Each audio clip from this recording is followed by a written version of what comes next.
Welcome, ladies and gentlemen. Thank you for tuning in. Henrik here with Red Eyes. Today we have a good show for you. We have Mark Collett back on the program. We're going to talk about some of the current events, some of the current news. Always a pleasure having Mark with us. Thank you for coming on again. Thank you for inviting me. It's always a pleasure working with both you and Lana. Thank you, Mark. Excellent. We have a number of topics lined up today, and I actually wanted to begin talking a bit about the shitstorm around Trump daring to say that he's a nationalist. Let's actually just watch the short clip here first. You know, they have a word. It sort of became old-fashioned.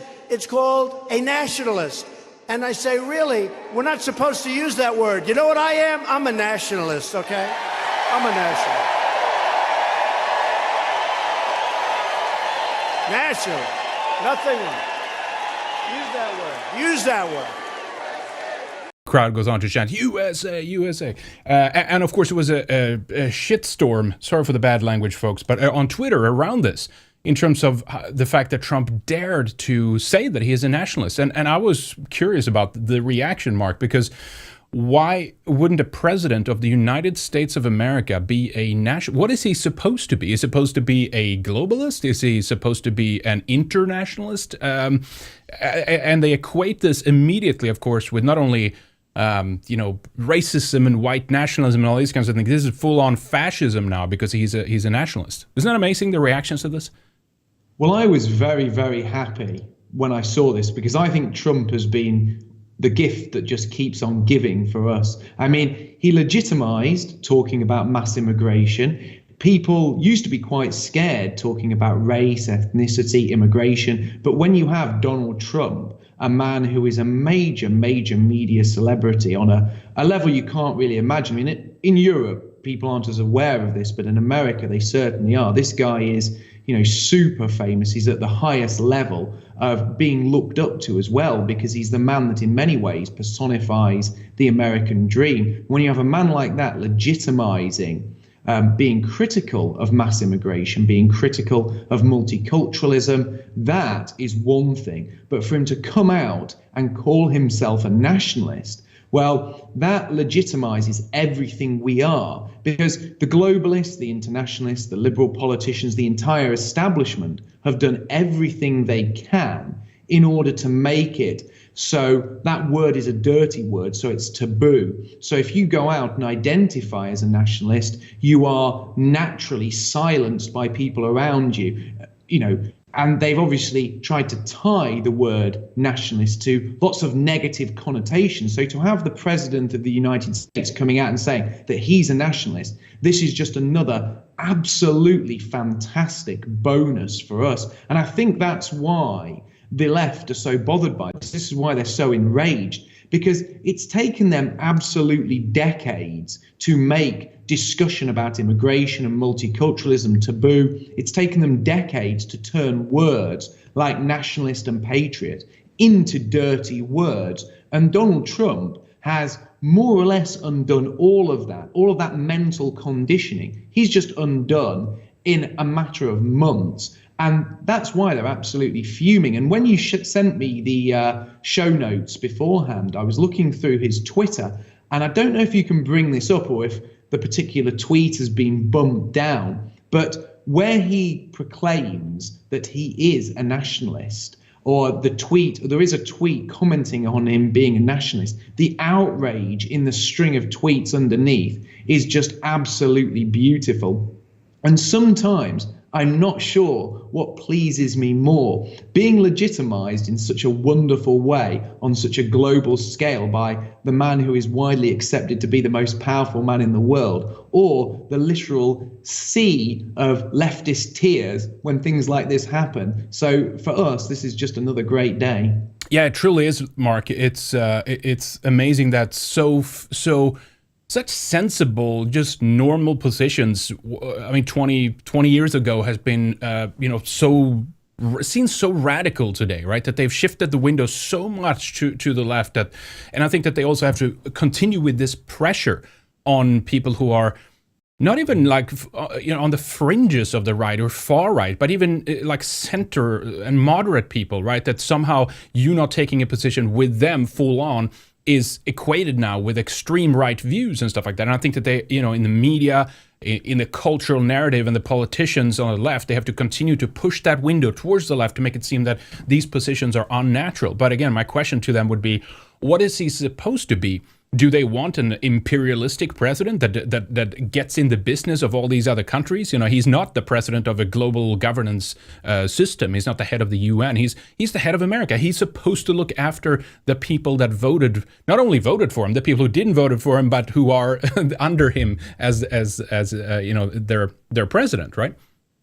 Of course. I mean, it's absolutely absurd for anyone to look at their leader and want their leader to have greater interests in other countries, in other people, in other ethnicities, in other religions than they do their own. And at one time, had a leader been more interested in the well-being of other people, that leader would have been seen as a traitor and would have probably ended up meeting a sticky end at the end of a noose. Whereas now, that is seen as something that's virtuous. It's seen as something that's good. I mean, the media constantly hold up people like Angela Merkel as heroes, as people who are essentially beacons of tolerance and hope and decency, when really all she has done is allowed a swarm of people into her country who have been like a plague upon the indigenous people. They have attacked them, they have raped them, they have sexually assaulted them, they have abused their welfare and benefits system. The German people have gained nothing from this flood of migrants, and their leader is openly endorsing this to the detriment of the indigenous people. And that is held up by the media, as I said, as a virtue, whereas Trump saying he wants to put America first,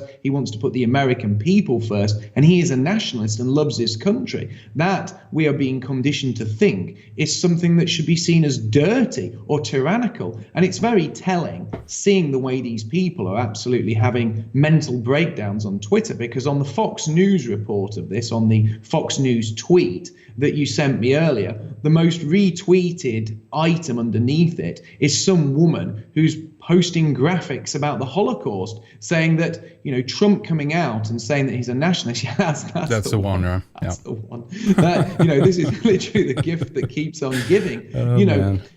When she studied the Holocaust, she thought, how did Hitler get over 6 million people to follow along blindly and not fight back? How indeed, maybe you should try questioning the official narrative there, love. But anyway, then she realizes Americans are following the same path. No, the Americans are finally waking up. But I don't think, I'm not sure whether people are waking up or whether people were always awake and they just needed that credible leader to follow. But either way, Trump's probably waking people up, and people who've already awoken but were too scared to act now feel they have the backbone and they feel they have the heart to follow him. And all of this is being absolutely fantastic for our cause. And I think it's legitimized nationalism, not just in America, but all over Western Europe. And I think that's given people the strength to vote for candidates like Marine Le Pen in France, vote for candidates or parties as they have in Sweden, where we've seen a swing right. And I think all of this is very, very positive for us. And I think the left do truly feel like they're losing their grasp on the entire political narrative. And that can be seen from their, quite public mental breakdowns every time something doesn't go their way. Yeah, absolutely. I think that this need also to immediately associate Trump's form of nationalism with an extremer form, or a nationalism more to the right, is also interesting to watch, because the lessons that we've learned from the NPC meme is, of course, that they are leftists don't like to be dehumanized, right? That this was one of the big critiques of the NPC meme. Like, they're turning us into these robots and, like just scripted characters where they're trying to make us seem not human. But wait a minute, everything that the left has been doing the last, for a long time now, but it really ramped up since the Trump presidency, is, of course, that they call everyone who doesn't hold their positions a neo-Nazi, a racist, a fascist, etc., white nationalist, whatever it is. And that's done effectively to dehumanize it so that our arguments don't seem legitimate, right? That they're the experts on dehumanization. When we kind of just project that back to some jujitsu right back at them, they literally cannot take that. And they're totally blind. And that's what you said, why it's so important that they bring up like somehow just Trump saying he's a nationalist immediately means it will be another Holocaust, which is of course it's wrong. It's just this is not the case. But they have to take that extreme position, Mark, so that it delegitimizes what Trump is doing and how he's normalizing nationalism. Them calling us neo-Nazis or Nazis or far right.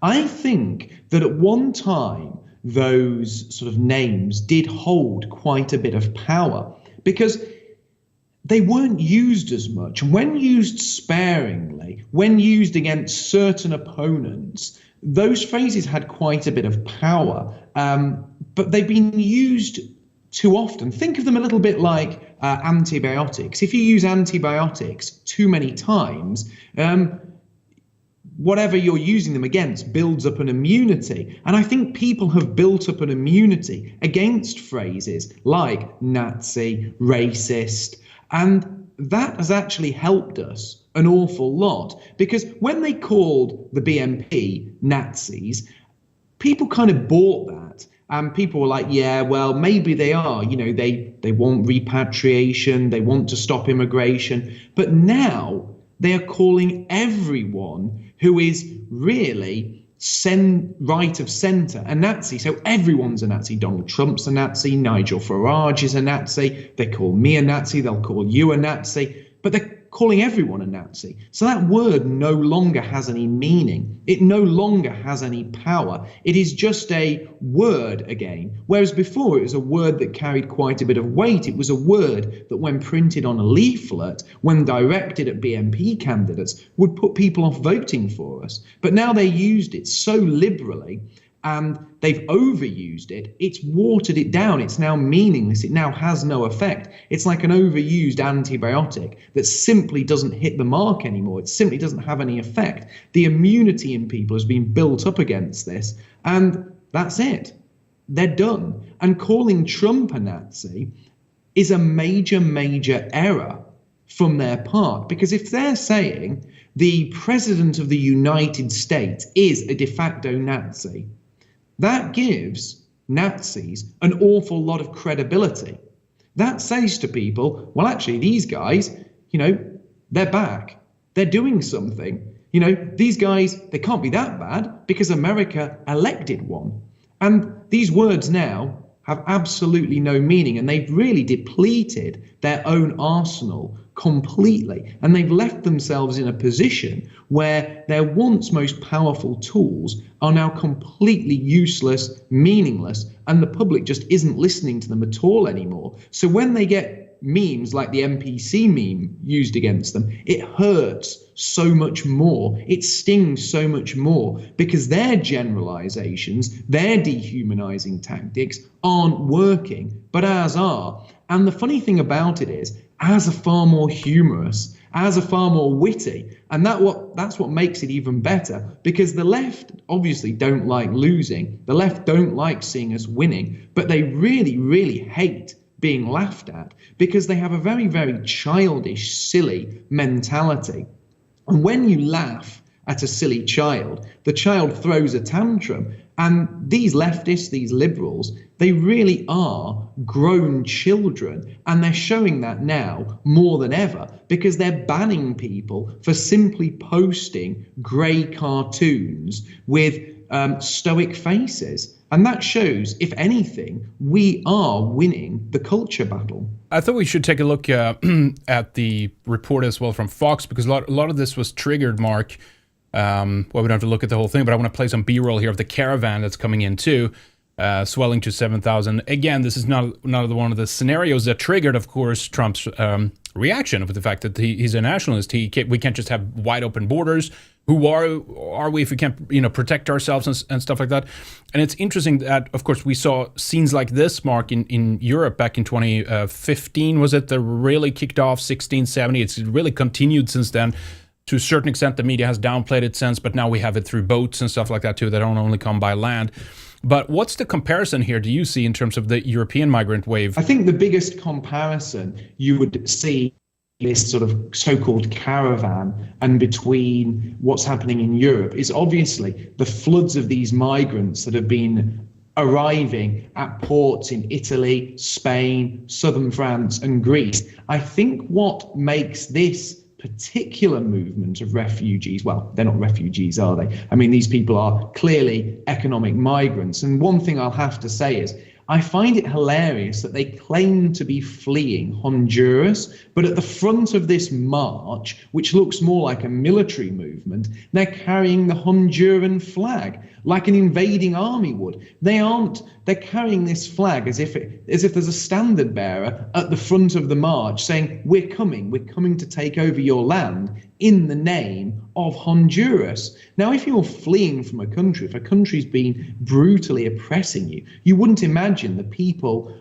who were fleeing would be carrying the flag of the nation or the regime that had been oppressing them. And that's a real giveaway. But I think this hits home a lot more, really, because it almost looks like a wave of zombies. It looks like a scene out of The Walking Dead, where you see thousands and thousands of shambling, brain dead creatures surging towards, the last place of decency where the last survivors are holding out. And that's really what this looks like. And it's really what this is. America is a place that's given the world so many innovations, so many wonderful inventions. It's been a bastion of freedom. It's been a bastion of integrity. And these people are trying to get there. And when they get there, they're going to ruin the quality of life for everyone. And something you will notice about this so-called caravan, I see there's a young child there that the news have they always hone in on that. The one time they do get that shot, right? Same in Europe in the migrant invasion. Largely all males, all younger males. Yeah.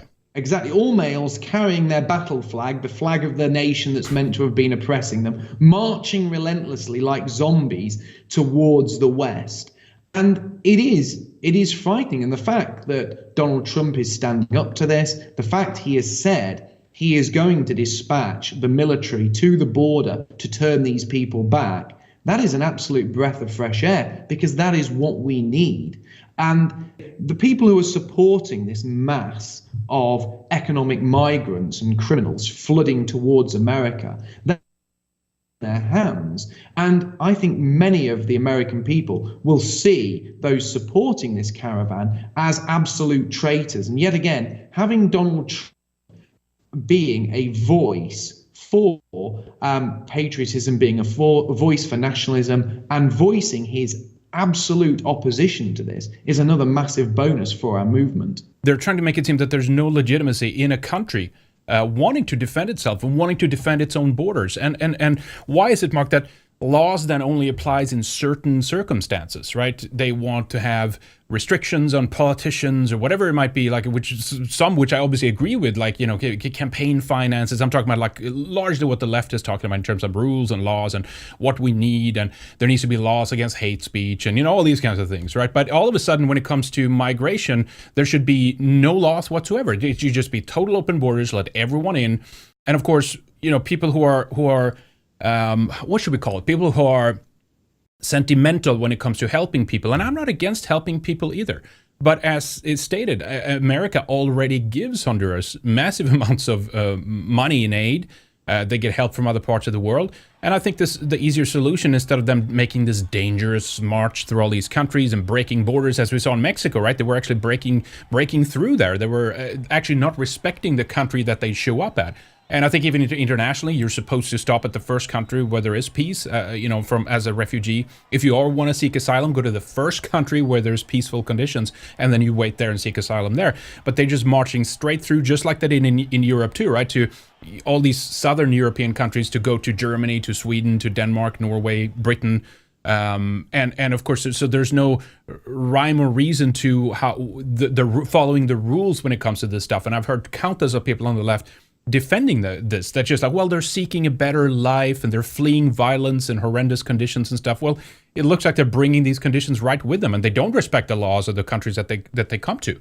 No, exactly. I mean, you've got the first thing you've got to look at when you discuss these sort of people is if your house burned down, and your neighbor took you in, your neighbor gave you food, gave you water, gave you a bed, gave you a roof over your head, how would you repay that neighbor for doing that for you, for showing you that kindness? Well, if you were a genuine refugee, if you were somebody who was genuinely in need, if your house had really burned down, if you'd really lost everything, you would repay your neighbor with acts of kindness because of the kindness that he or she and their family had shown you and your family. But these people do not repay us with any kindness. When they come to our countries, when they come to America, when they come to European countries, they treat us with absolute contempt. They attack young men, they attack the elderly, they rape, they sexually assault young white girls. We've seen the absolutely huge grooming scandals here in Britain. We've seen scandals in Germany, like the scandal